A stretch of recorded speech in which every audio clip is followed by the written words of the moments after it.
Pastor Roy Gerhart from Galloway United Methodist Church in Franklin, Pennsylvania, sharing a few words of encouragement to help us follow after Jesus.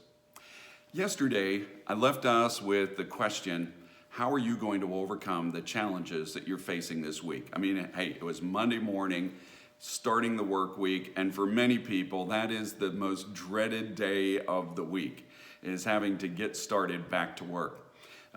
Even if you like where you're working, it can be a dreadfully difficult day. But if you don't, and if you really hate where you're working or what you're working for, or hate the situation that you're dealing with at school, or whatever it is that you're heading off into, you can go into it with all kinds of anxiety, fear, anger, disgust, just frustration that, well, for some of you, you just may be maxing out. And that was the question, how are we going to overcome in these situations? And to help us, we've been looking at the life of Joseph. And just remember Joseph's situation. In Genesis chapter 39, Joseph was sold by his brothers back home, carted off to Egypt, and in chapter 39, he is sold to an Egyptian official named Potiphar. And so he is now employed in his household. Now, yesterday we took note that Joseph entered into that whole situation in a manner that was very winsome. I mean, Joseph did not let what his brothers did or the situation that he found himself in make him bitter.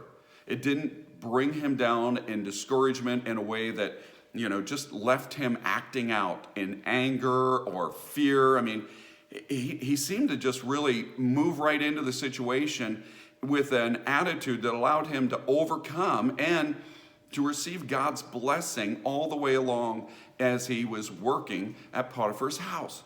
In fact, as he steps in, and instead of being an angry, bitter, and resentful person who might be either openly aggressive or passively aggressive, he might have gone to work every day there just doing the bare minimum, whatever he had to. He might have done all of those things, sneaking and cheating behind the master's back to get away with whatever he could. But Joseph did none of that. Joseph stepped up. He worked hard.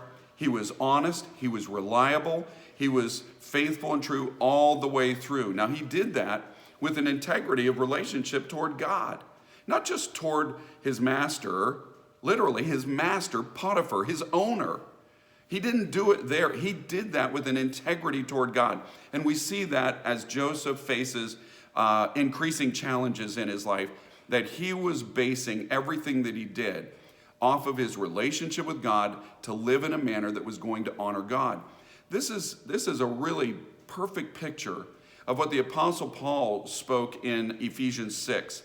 When the Apostle Paul spoke to slaves, he said to them, don't get up and work for the master to please him or to curry favor there. So don't just go out there and work hard when they're looking, but get up every day and get out there and do your job fully, completely, with integrity, like you're working for God. Now, over the years, listen, there have been people who have used that scripture here in America and in other places in the world to justify slavery and say, see, slavery is approved of by God. And if you're a good slave, then you should work hard for me.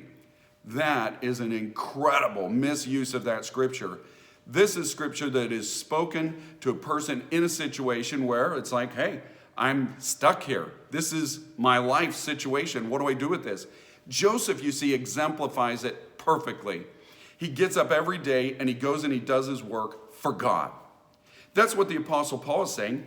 Instead of getting up every day feeling like you're just under the oppression of your owners, you're just controlled in your life by all of this system around you. The Apostle Paul is saying, get up every day and break free by working for God, not for the system, not for the man, not for the powers that be. Get up and work for God. Joseph does that day in, day out. He works for God. When he's later challenged in a tempting situation by Potiphar's wife that we'll get to, he says, look, how can I betray my master and dishonor God?